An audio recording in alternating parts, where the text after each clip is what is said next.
యేసుక్రీస్తు పరిశుద్ధ నామమున మీ అందరికీ వందనాలు. నూతన సంవత్సరములో మనము ఎన్ని విషయాల్లో దేవుని నీతిమత్వంలో వెనకబడిపోయామో, అనేక నిర్ణయాల మధ్యన ఇంకనూ దేవుని సన్నిధికి బలపరచబడే క్రమములో ఈ సంవత్సరం చేయాలనుకున్న కొన్ని కార్యాలు దేవుని నిలిచే విధానంలో దేవుని వాక్యము మన బలపరిచే రీతిగా నడిపిస్తూ ఈరోజు మనము మత్తయి సువార్త 11-12 అధ్యాయాల నుంచి కొన్ని వచనాలు మనం ధ్యానించుకుందాం. మత్తయి సువార్త 11వ అధ్యాయము 20వ వచనం నుంచి మనం చూస్తే, పిమ్మట ఏ పట్టణములలో ఆయన విస్తారమైన అద్భుతములు చేశానో ఆ పట్టణంలో వారు మారు మనస్సు పొందకపోవుట వలన ఆయన వారినిట్లు గద్దింపసాగెను. అయ్యో కొరజీన, అయ్యో బెత్సయిదా, మీ మధ్యన చేయబడిన అద్భుతములు తూరు సీదోను పట్టణంలో చేయబడిన పక్షమున ఆ పట్టణంలో వారు పూర్వమే గోనెపట్ట పట్టుకొని బూడిద వేసుకొని మారు మనస్సు పొంది ఉందురు. విమర్శన దినమందు మీ గతి కంటే తూరు సీదోను పట్టణంలో వారి గతి ఓర్వదగినదై ఉండునని మీతో చెప్పుచున్నాను. కపెర్నహూమా, ఆకాశం మట్టుకు హెచ్చింపబడేదవా, నీవు పాతాళం వరకు దిగిపోయేదవు.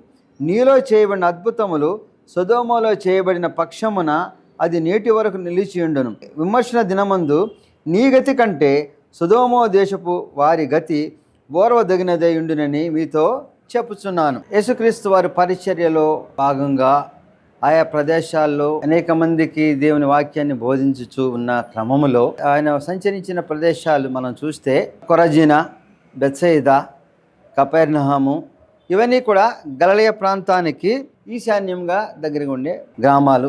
అక్కడ గొప్ప గొప్ప కార్యాలు చేసిన సంఘటనలు ఉన్నవి.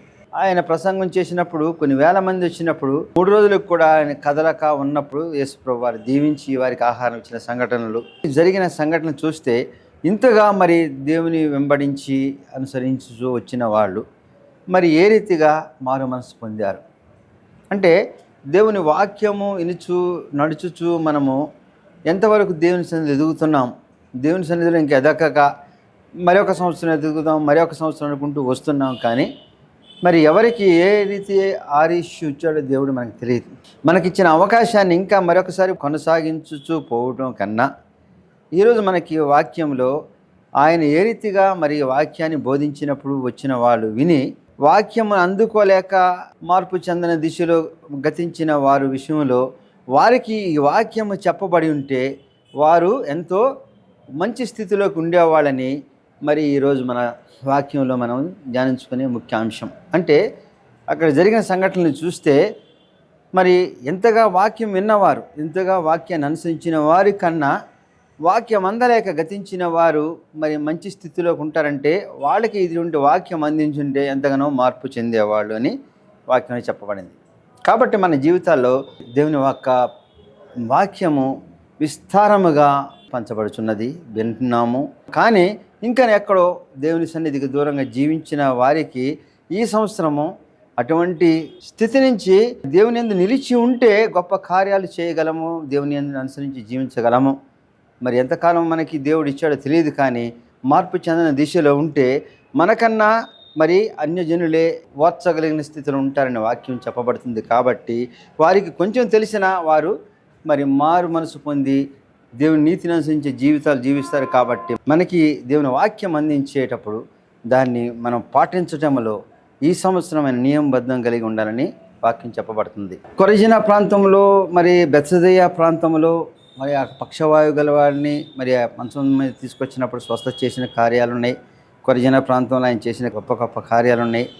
ఇవన్నీ చూసి వారందరూ మార్పు చెందవలసినది చెందకుండా ఇంకను అన్యజనుల వలె వారి యొక్క దేవుని నీతిని అనుసరించినప్పుడు మరి అంతగా పరిచర్య చేసిన వారి పట్ల వాక్యం చెప్పబడుతుంది. అయ్యో కొరజీనా, బెత్సయిదా, నీకన్నా ఆ తూరు సీదోను ప్రాంతంలో వాక్యం చెప్పబడి ఉంటే వారు ఎంతగానో దేవుని యందు నిలిచి ఉండేవాళ్ళు. కాబట్టి విమర్శన దినమందు మీ గతి కంటే తూరు సీదోను గతి మంచిగా ఉంటుంది. కాబట్టి వాక్యము విని వాక్యం అనుసరించుతున్న మనం వాక్యము అందక వాక్యాన్ని అనుసరించలేకపోయిన వాళ్ళు తిరిగి అందుకున్నప్పుడు మార్పు చెందితే మనకన్నా వారు ఎంతో మంచి స్థితిలో ఉంటారు. కాబట్టి ఇక నేను మార్పు చెందమని వాక్యం చెప్పబడుతుంది. ఏ రీతిగా సొదొమ విషయంలో మనం చూస్తే గంధకంతో సహా అగ్నితో కాల్చబడిందని అందరికీ తెలుసు. సొదొమ గొమొర్రాల విషయం మరొకసారి మననం చేసుకుందాం. సొదొమ గొమొర్రాలు ముందుగా మనం చూస్తే అబ్రహాము దేవుడు పిలిచి వాగ్దాన దేశానికి రమ్మన్నప్పుడు అబ్రహాంతో పాటు లోతు కూడా వస్తాడు. ఇద్దరు కూడా మరి ప్రయాణించి వెళుతున్నప్పుడు వారి యొక్క సంపదలో పెరుగుతున్నప్పుడు మరి చెరొక స్థలంలో ఉండటం మంచిదనుకుని ఎంచుకోవాల్సి వచ్చినప్పుడు సొదొమ గొమొర్రాని లోతు ఎంచుకుంటాడు. ఎందుకని అవి చాలా సస్యశ్యామలంగా మంచిగా అన్ని అభివృద్ధి చెంది ఉంటాయి. సంపద కలిగి అభివృద్ధి చెందిన దేశంలో మరి వీళ్ళు వెళ్ళిన తర్వాత అక్కడ ప్రజలు దేవుని యందు నిర్లక్ష్యముతో దేవుని వీడి దుష్కార్యములు చేస్తున్నప్పుడు ఆ పాపం యొక్క ఉన్నతి దేవుని సన్నిధికి వచ్చినప్పుడు మరి అబ్రహాము దగ్గరికి వచ్చిన దేవదూతలు మరి అక్కడ సొదొమకు వెళుతున్నాము, దాన్ని నాశనం చేస్తానన్నప్పుడు అబ్రహాం ఎంతగానో వేడుకుంటాడు. వాళ్ళలో కొంతమంది అన్న ఉన్నప్పుడు క్షమించమని, 5గురున్నా క్షమించమన్నప్పుడు 5గురు కూడా నీతిమంతులు లేని దుర్గతితో ఉన్న సొదొమ గొమొర్రాల విషయంలో దేవుని యొక్క ఉగ్రత మరి ఆ గంధకంతో కాల్చి వేసినప్పుడు ఆ యొక్క స్థలం నుంచి లోతును క్షేమంగా నడిపించారు. ఇప్పుడు కూడా మనం ఇశ్రాయేలు దేశానికి వెళ్ళి మనం చూస్తే సొదొమ గొమొర్రాలలో మరి ఆ గంధకం చేత కాల్చబడిన అవశేషాలు మనకి ఆనవాళ్ళు కనబడుతూ ఉంటాయి. ప్రపంచంలో ఎక్కడ కూడా గంధకముతో కాల్చిన అవశేషాలు కానీ అటువంటి మరి ఆధారాలు కానీ లేని స్థలం అది. మరి బైబిల్ గ్రంథం లిఖించినప్పుడు మరి ఆ రీతిగా జరిగింది కాబట్టి, లిఖించబడింది కాబట్టి ఇప్పుడు కూడా చూసి నిర్ధారించవచ్చు వాక్యానుసారము మరి అక్కడ నడిచిందని. మరి అటువంటి దేవుని ఉగ్రతను పొందినప్పుడు కాల్చడం కాదు, గంధకంతో కాలిస్తే ఇంకా మరి ఎందుకు పనికిరాదనమాట.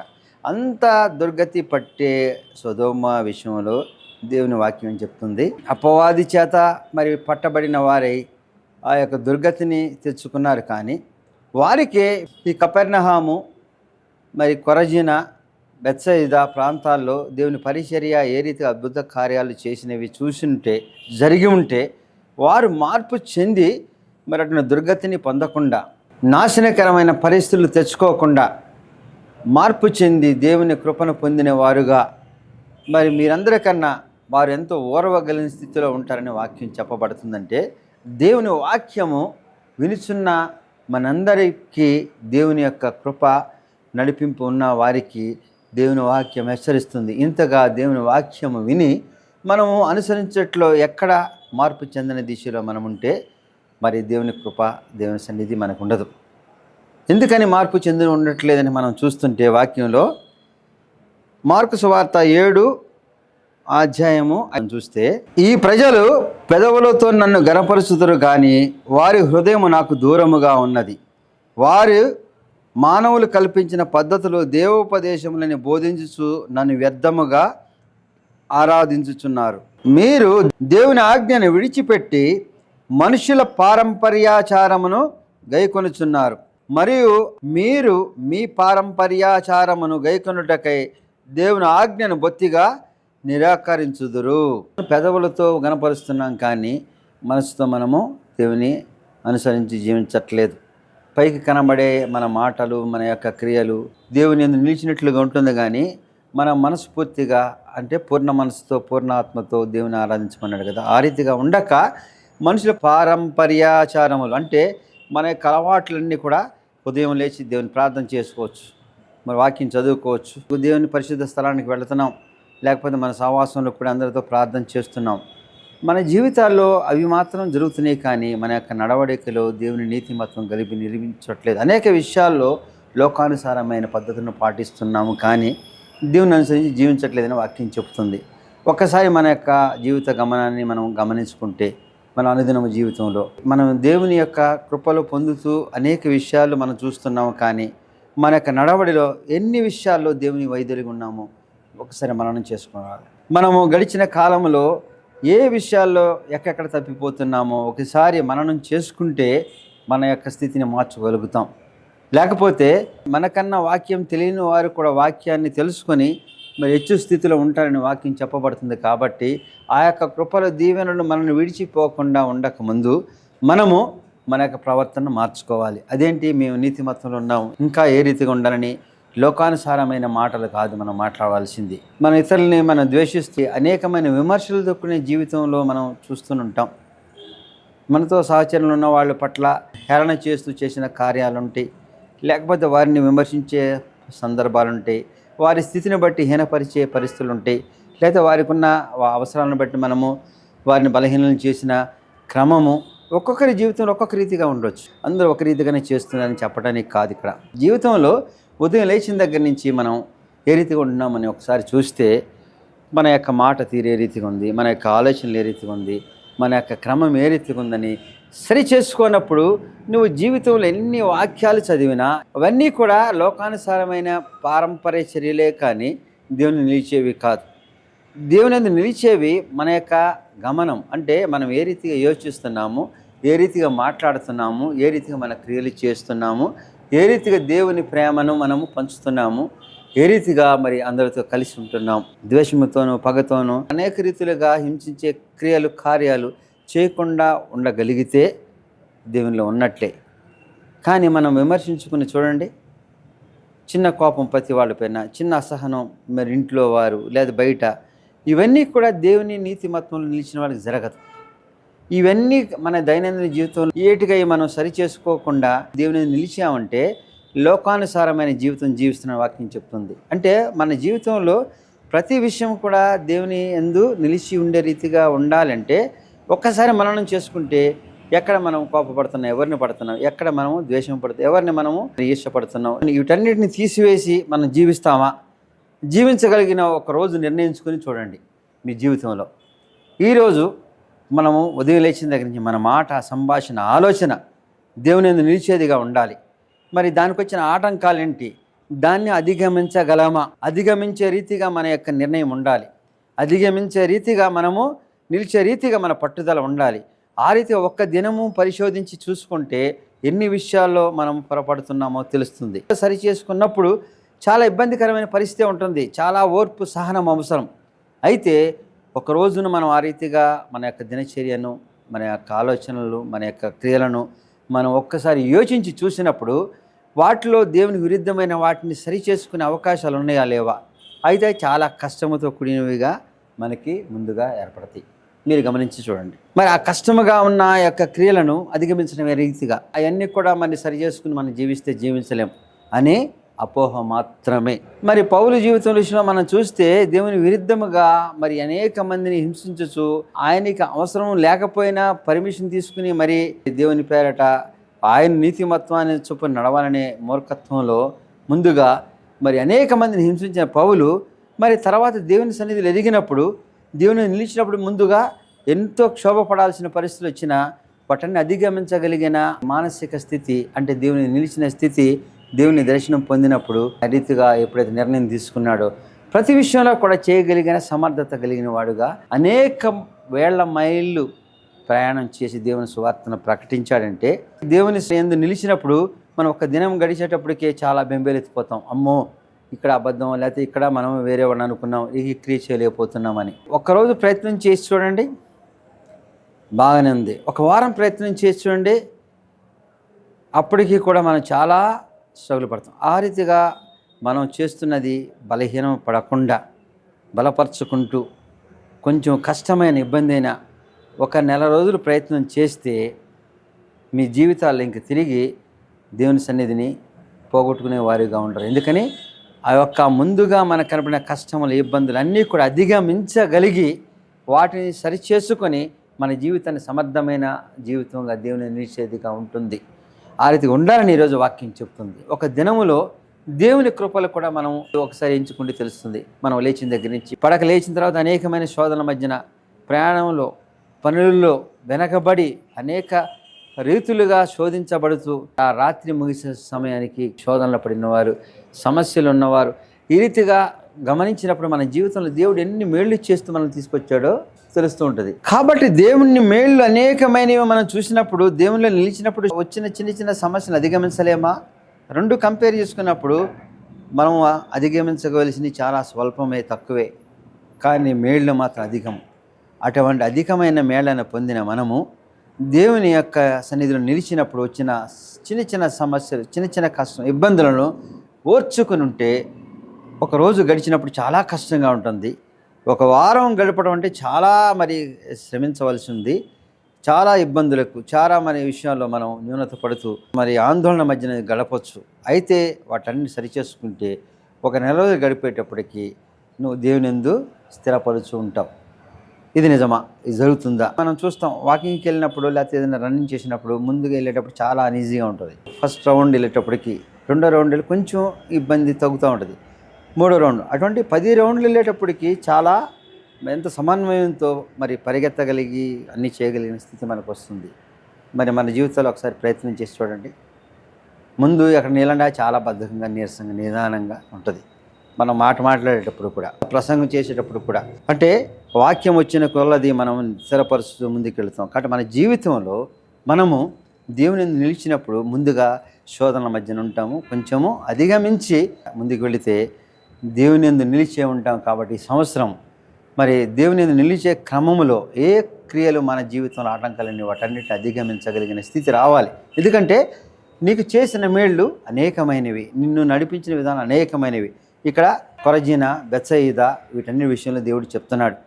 కపెర్నహూమ నీకు చేసిన అద్భుత క్రియలు బట్టి నేను తూరు సీదోను ప్రాంతంలో చేసుంటే వారు నీకన్నా ఎంతో మంచిగా ఉండి వారు నీకన్నా ఓర్వగలిగిన స్థితిలో ఉంటారు. విమర్శన రోజున సొదొమ విషయం కూడా మీకన్నా ఓర్వగలిగిన స్థితిలో వాళ్ళు ఉంటారు. ఎందుకంటే వారికి వాక్యము స్వల్పంగా అందించబడింది. అధికముగా దీవెనలు పొందిన వారి విషయంలో దేవుని యొక్క నడిపింపు కూడా నీ నుంచి అధికముగా ఉండాలని దేవుడు చూస్తూ ఉంటాడు. స్వల్పంగా అందిన వారు కూడా దేవుని నిలిచిన విషయం మనం చూస్తే నినివే పట్టణం గురించి మనం చూస్తే యోనా గ్రంథంలో నినివే పట్టణం వారు ఎంతో పాపం చేసి దేవుని విరుద్ధంగా ఉన్నప్పుడు ఆ పట్టణం మొత్తం నాశనం చేయాలనుకున్న దేవుడు అనుకున్నాడు.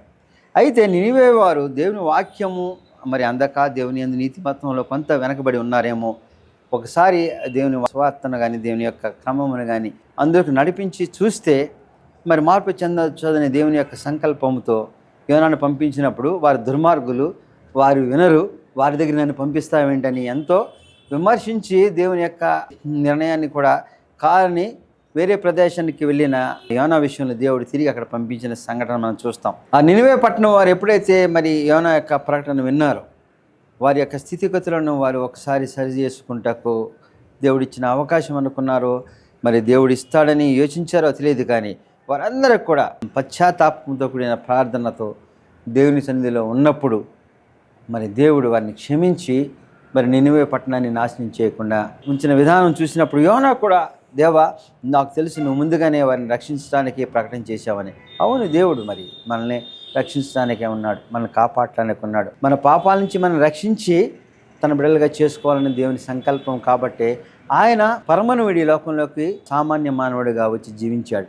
మరి దేవుని సంకల్పము ఆ రీతిగా దేవుని యొక్క ప్రేమ మనపైన ఉన్నప్పుడు మనం దుర్మార్గంలో మునిగిపోయాం. కాబట్టి మనపైన దేవుని కృప ఉండదని కాదు, మన యొక్క దుర్మార్గతను విడిచినప్పుడు దేవుని కృప ఉండడానికనే ఆయన లోకంలోకి వచ్చాడు. కాబట్టి దేవుడు ఒకసారి వారికి అవకాశం ఇచ్చి వారిని మార్చుకుంటారని ఎదురు చూసి మరి ఆ యొక్క దేవుని యొక్క సంకల్పాన్ని యోనాతో పంపించినప్పుడు మరి వారందరూ కూడా మరు మనసు పొంది దేవుని సన్నిధిలో మొరపెట్టిన విధానం బట్టి దేవుడు ఉగ్రత నుంచి తప్పించాడు. కాబట్టి దేవుని యొక్క కృప మరి అందరి పట్ల ఉంటుంది.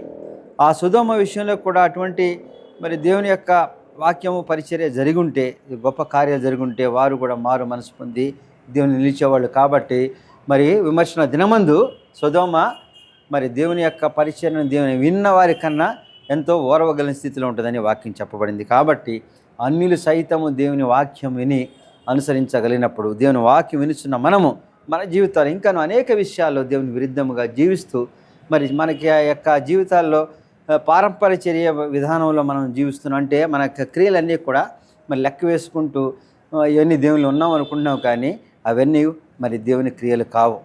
మన యొక్క నడవడి, యోచన, మన అనుదిన కార్యములు అన్నీ కూడా దేవునికి విధానంలో ఉన్నప్పుడు మాత్రమే మనం దేవుని నిలిచిన వాళ్ళం.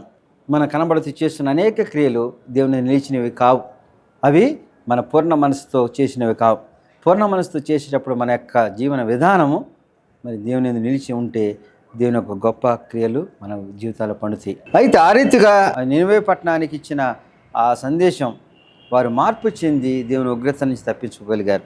అంతేకాదు షేబాదేశపు రాణి మరి సొలొమోనుకి దేవుని ఇచ్చిన గొప్ప ఆధిక్యతను తెలుసుకుంటానికి ఆయన యొక్క వైభవాన్ని చూడటానికి వచ్చి చూసినప్పుడు అవన్నీ చూసి ఆయన నమ్మిన దేవుణ్ణి, ఆయన యొక్క కృపలను చూసి సొలొమోనుకు ఇచ్చిన జ్ఞానాన్ని బట్టి కానీ, సంపాదన కానీ, ఆ యొక్క దేశ పరిస్థితులు కానీ చూసినప్పుడు ఎంతగానో అబ్బురొచ్చింది. ఆమె కూడా మార్పు చెందే దిశగా వెళ్ళగలిగితే, అన్యులు సైతము దేవుని యొక్క కృపలను చూసి దేవుని యొక్క బిడ్డలకు ఏ రీతిగా దేవుని ఆధిక్యత ఉంటుందో ఎరిగి మరి మారు మనసు పొందితే, దేవుని వాక్యం వినిస్తున్న మనము, దేవుని యందు నిలిచిన మనం దేవుని కృపలో పొందలేని వారంగా ఉంటామా? దేవుని రాజ్యానికి వారసులుగా ఉండమా? దేవుని నీతిమత్వం నిలిచుంటాక మనకి ఇవన్నీ అవసరమా? దేవుని నీతిమత్వం నిలిచిన వారు ఎన్నో శోధనల మధ్యన, లేకపోతే ఎన్నో సమస్యల మధ్యనో, లేకపోతే మన జీవితం చాలా కోల్పోతున్నాం అనుకున్నాం. కానీ నినివే పట్టణం వారిని చూస్తే దేవుని నిలిచిన తర్వాత గొప్ప పట్టణంగా మరింతగా అభివృద్ధి చెందినట్టు మనం చూస్తాం. అంతేకాదు, సొలొమోను జీవితంలో కూడా దేవుని నిలిచినప్పుడు మరి ఆ యొక్క వైభవాన్ని ఆమె చూసి, వీరు నమ్మిన దేవుడు ఇంత గొప్ప దేవుడు కాబట్టి వీరు ఇంతగా దీవించబడ్డారు, ఈ రీతిగా ఆశీర్వదించబడ్డారు, ఈ రీతిగా ఈ వైభవముతో ఈ పట్టణం ఉందంటే వీరు నమ్మిన దేవుడు, వీరు వాని నిలిచిన దాన్ని బట్టి. కాబట్టి ఆమె సైతము మార్పు చెందినప్పుడు, పరిస్థితులు మనం చూసినప్పుడు, ఆ రీతిగా దేవుని వాక్యము అందించబడి ఉంటే తూరు సీదోను ప్రాంతమై మరి ఓర్వదగినదిగా ఉంటుంది. అంటే విమర్శన దినములో దేవుని వాక్యము అందించబడిన వాటి కంటే తక్కువగా వాక్యం అందించబడిన ప్రాంతము ఓర్వదగినదిగా ఉంటుంది. అంతేకాదు, సొదొమ గొమొర్రాలో కూడా భయంకరమైన ఉగ్రతను పొందిన అవి కూడా దేవుని వాక్యం ఉంటే మరి విమర్శన దినమందు మరి దేవుని వాక్యం విని అనేక దేశాలకు ఓర్వదగినదిగా ఉంటుందని చెప్పబడుతుందంటే, దేవుని వాక్యం వినిచున్న మనము, అన్యులు సైతము దేవుని వాక్యమిని మనకన్నా ఓర్వదగిన స్థితిలో ఉండే పరిస్థితులు ఉంటున్నాయి. కాబట్టి మనమైన మేల్కొని దేవుని వాక్యం విన్నప్పుడు అనుసరించట్లో దేవుని యొక్క కృపను పొందేవారముగా ఉండాలి. ఏదైతే నినివే పట్టణం వారు ఆ దుర్గతి నుంచి తప్పించుకొని దేవుని కృపను పొందగలిగారో, ఆ శాపాదేశపు రాణి కూడా మరి దేవుని యొక్క కృపను ఎరిగి మార్పు చెందిందో, మనం దేవుని యొక్క మార్పు చెందే దిశగా మన యొక్క జీవితాలు ఉండాలంటే దేవుని విశ్వాసంలో ఎదగాలి. ఆయన మనల్ని కాపాడుతూ నడిపించాడు కాబట్టి మనం ఈ క్రియలు చేస్తే మనం ఈ లోపల జీవించగలుగునే యొక్క లోకానుసారమైన పారంపర్య చర్యలతో కూడిన దేవుని సన్నిధి కాకుండా పూర్ణ మనస్సుతో మరి పూర్ణ ఆత్మతో దేవుని ఆరాధిస్తూ దేవుని నిలిచి మన అనుదిన కార్యములో దేవుని నిలిచేవిగా ఉన్నప్పుడు దేవుని కృపలు పొంది విమర్శన దినమందు మనము అన్యుల కంటే మరి దేవుని ఎరిగిన వారముగా మరి ఓర్వగలిగిన స్థితిలో మనం ఉండాలని దేవుని వాక్యం చెప్తుంది. లేకపోతే ఇంతగా వాక్యమైన నీకన్నా వాక్యం స్వల్పంగా వినబడిన అనేక మంది మార్పు చెంది దేవుని సన్నిధిలో ఎదుగుతారు. కాబట్టి అటువంటి సన్నిధి దేవుడు మనకి దయచేస్తా అన్నాడు. అటువంటి కృప ఆయన మనకి పట్ల ఉంచుతానన్నాడు. దేవుని నిలిచిన వారికి సమాధానకరమైన జీవితం ఇస్తానన్నాడు. ఎంతో వైభవంతో కూడిన సొలొమోను మరి రాజ్యాన్ని మనం చూసాం. మరి ఆ యొక్క నినివే పట్టణాన్ని మనం చూస్తున్నాం. మన జీవితాల్లో కూడా అటువంటి గొప్ప మరి కళ నెరవేరే సమయం, మరి అటువంటి జీవితాలు మనకి దేవుడు ప్రసాదించుటకు సిద్ధంగా ఉన్నాడు. కాబట్టి మన యొక్క జీవితాల్లో ఏదైతే దేవునికి విరుద్ధంగా అవన్నీ విడిచి ఈ సంవత్సరంలో మనం మన కార్యాలు మొదలు పెడితే మనం క్రమంగా దేవుని యందు బలపడుతూ ఏ విషయాల్లో మనం దేవుని యందు వెనకబడిపోతున్నామో, ఏ విషయాల వలన మనం ఈ లోకంలో జీవించలేము, లేకపోతే ఈ లోకంలో సర్దుకుపోవాలనుకున్నాం, అవన్నీ కాదు. దేవుని నిలిచినప్పుడు వాటి అధిగమించి వాటిలో నుంచి కూడా దేవుని నిలిచిన గొప్ప మరి జీవితము, సమాధానకరము, శాంతికరమైన జీవితాల్లో ఉంటుంది. దేవుని సన్నిధి ఎదిగే బిడ్డలుగా దేవుని నీతి రాజ్య వారసులుగా మనం ఉంటాం. కాబట్టి వాక్యం వినిస్తున్న మీరందరూ కూడా మరి దేవుని నిలిచి ఉండటం అంటే మన అనుదిన కార్యాలు, అనుదిన ఆలోచనలు ఎక్కడ దేవునికి విరుద్ధంగా జీవించకుండా మన క్రమ జీవితాన్ని అలవాటు చేసుకుంటే దేవుని నిలిచే బిడ్డలుగా ఉంటాం. సర్వశక్తి మిక్కిలి కనికరం గల తండ్రి, మహోన్నతుడు అయిన యేసయ్య రక్షక వందనాలు తండ్రి. నీ అత్యధికమైన కృపతో కాపాడి సజీవులు లెక్కలుంచిన దేవ వందనాలు తండ్రి. మరి వాక్యం ద్వారా మా యొక్క జీవితాల్లో ఎక్కడ మేము వెనకబడిపోతున్నామో మరి ఇవన్నీ కూడా మేము ఒకసారి జ్ఞాపకం తెచ్చుకొని ఆ విషయాల్లో బలహీనులు కాకుండా తండ్రి, వాటన్నిటిని నిలిచి మేము జీవించినప్పుడు వచ్చిన శోధనలు, సమస్యలు మరి అధిగమించగలిగిన బలవంతులుగా మమ్మల్ని నడిపించుము. వాటన్నిటిలో కూడా సమాధానకరమైన జీవితం ఉందనే యొక్క విశ్వాసంతో మమ్మల్ని నడిపించుము. మా జీవితాలని లోకానుసారమైన జీవితంతో జీవించి నీ సన్నిధికి చేరిన వారి కాకుండా నీ యందు నిలిచి మరి మా జీవితాలను నీ యందు ఉన్నప్పుడు నీతి రాజ్యక వారసులుగా మమ్మల్ని నడిపించమని క్రీస్తు వారి పేట పెట్టుకుంటున్నాం తండ్రి. ఆమెన్.